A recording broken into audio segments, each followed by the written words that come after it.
Alright everybody, sorry it's been a while. I've been absolutely flat out with real life stuff.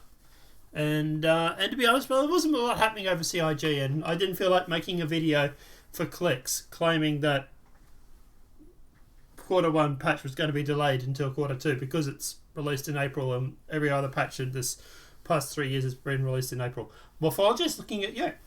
Alright guys, let's jump into it. Look, to be honest, just to address that, I love Morph. I do. I have a lot of time for the kid.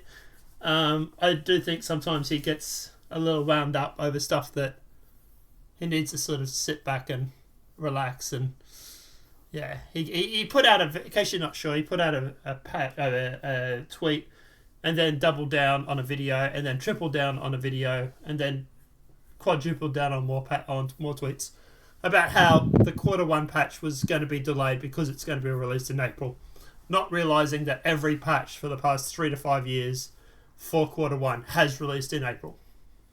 So, yeah. He's like, it's been delayed.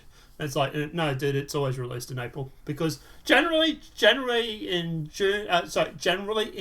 January, they don't get much done because they're all sitting around discussing what they're going to be doing for the next year. Let's jump into the patch notes. And guys, we do have a new dynamic event. So Star Citizen Alpha 3.22.1 EPTU patch notes. We're going to break this down and then we're going to probably jump over to talk about the new dynamic event, which is called Blow Up an Idris. And that hurts my heart. And by the way, I'm joined here by Fizz. Say hello, Fizz. Hi. I'm pretty sure you're not supposed to blow up the Idris, but okay. No. You're definitely not supposed to blow it up. You're supposed to board it. And this is sort of like, obviously we'll touch about this in a sec after the patch notes, but very quickly, this is obviously, we alluded to this coming about 6-12 months ago. There was a few videos where I mentioned a new dynamic event involving an Idris where you had to storm the Idris. Surprise! So, yeah. But let's jump into it. So characters in this new environment will be built from the LTP data. So I had to go through and re-initialize my PTU character. So if you're having problems where it's saying not authorized, make sure you go and make your character on the PTU. That's obviously done in your settings account. Audiences or backers, long-term persistence is enabled, pledge copied enabled, starting credits is $15 million. Testing focuses general stability and bug fixes, new game updates, AC game modes, and new Overdrive dynamic event, which I did play. Well, I attempted to play, but we'll get to that. So the new dynamic Overdrive event will be on tonight after the release of the EPTU and running overnight. This build should address most of the blockers that were stopping phase progression through waves 1 to 4. So it's good. I enjoyed it.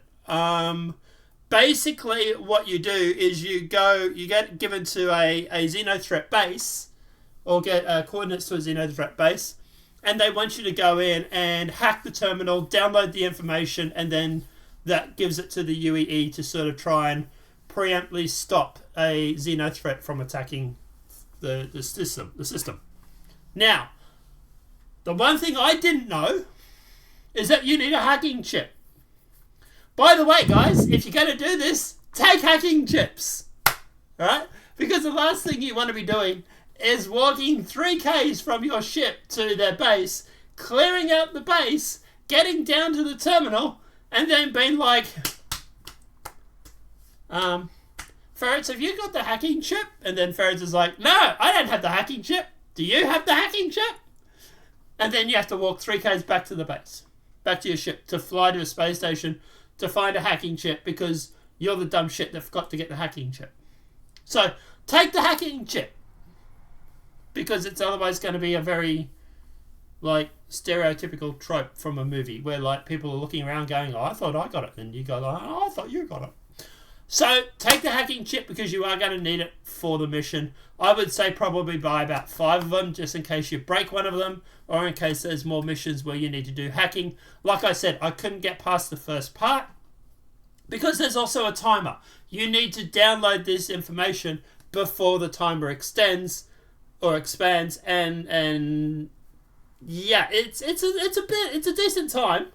It's not a short amount of time, but you know, if you're flying across the system, because I spawned in at Hurston, I had to fly to ArcCorp. I also went and checked the Hammerhead out before, obviously, I went and did the mission, and then flew down to them, and then landed, and then walked over there, and you know, there was a bit of waste of time there. So if you're in the system or in that particular planet system, it would have been quicker. You might have had a chance to go back to the station to get a chip to come back, but in my situation, I just ran out of time. But that said, the clearing the bunker was a lot of fun. The guards were responsive. They were threatening me and everything like that. No one was standing on chairs, which is great. And they put up a bit of fight, which was obviously great too. But yeah, obviously do keep in mind that you will be going into hostile territory, so you might want to park your ship away. Taking a ground vehicle will probably be advantageous if you do that, because you generally have to park about 3k's away from the base, and it's a pretty long walk. So apart from that, I can't tell you much what happens after that wave, but from what I heard from someone in chat, it's a lot of jumping to and from addresses and to and from bases to download information. So like I said, I would take probably 5 to 10 ships, just in case you need a whole bunch more hacking to happen. Known issues are the Santoki I and the X1 fighter tuning is not fully completed and require tuning in later releases. The final boss NPC won't spawn during the illegal retrieve consignment mission. The legal version still spawns correctly. The PU Stanton UGF elevators can disappear when entering the UGF, which is the STARC 94102. Yeah, 120, sorry. The multi-vehicles, the vehicles when docking at a station, the docking arm will not extend. The stand ship to station docking arm on the LEOs does not disengage correctly, causing the ship to be impounded. The locations, transit, elevators is missing. No carriage, mesh or doors. The players fall through if they walk in. I didn't notice that, but apparently. Multi-vehicles, PU, AC, VFX vehicles, components, weapons, guns, distortion damage causes severe performance decrease proportionate to the ship size. Stanton data heist mission content.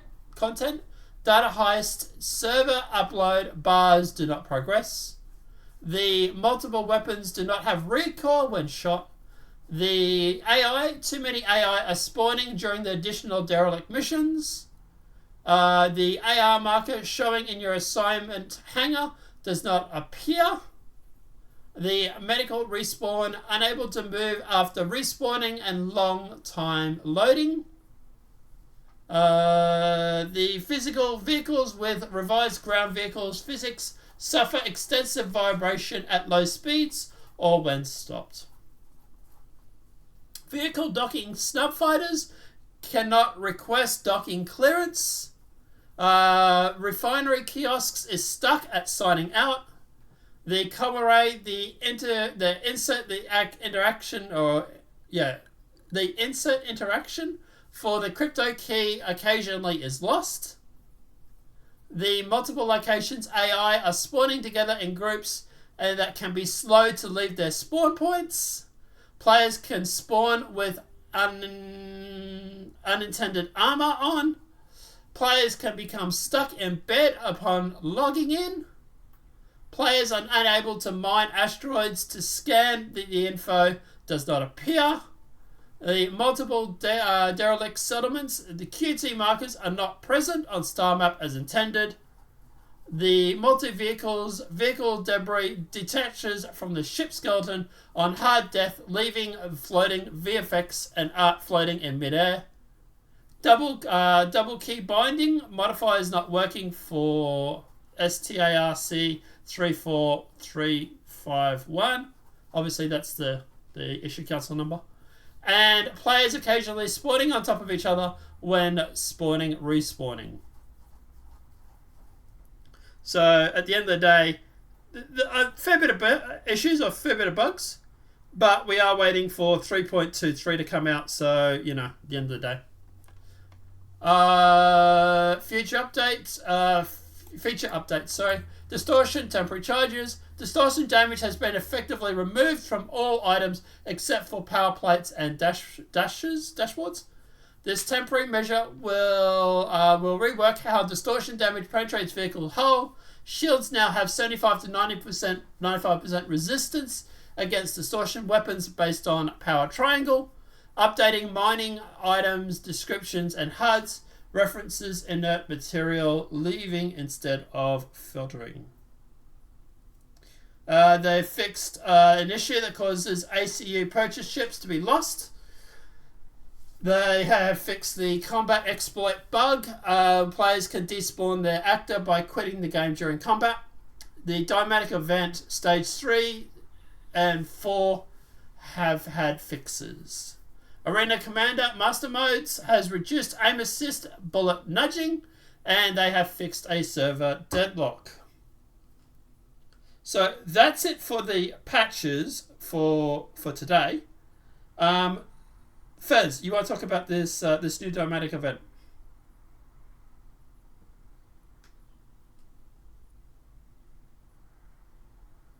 Fez? I think Fez is gone. Alright, so there is a new dynamic event where basically you go through and they board or they CIG are spawning an Idris, and your job is supposed to go board the ship, steal it, kill all the crew, steal the Idris, and commandeer it. However, being typical Star Citizen backers, they're finding out they can blow up the Idris, which is not what CIG is after, because they're wanting to test like combat on the ship. Now, obviously, at the end of the day, some people are saying it's because the armor is missing, and obviously the ships are weakened at the moment, which is probably true. But at the end of the day, yeah, obviously CIG are trying to encourage people to go through and to board this Idris and not necessarily blow it up, because they do want to test like firefighting aboard an Idris and stuff like this. And this is obviously leading to the patch or the new dynamic event that we were talking about 12 months ago, where we said it was about boarding an Idris. Surprise, surprise. If Fez is still there at the moment.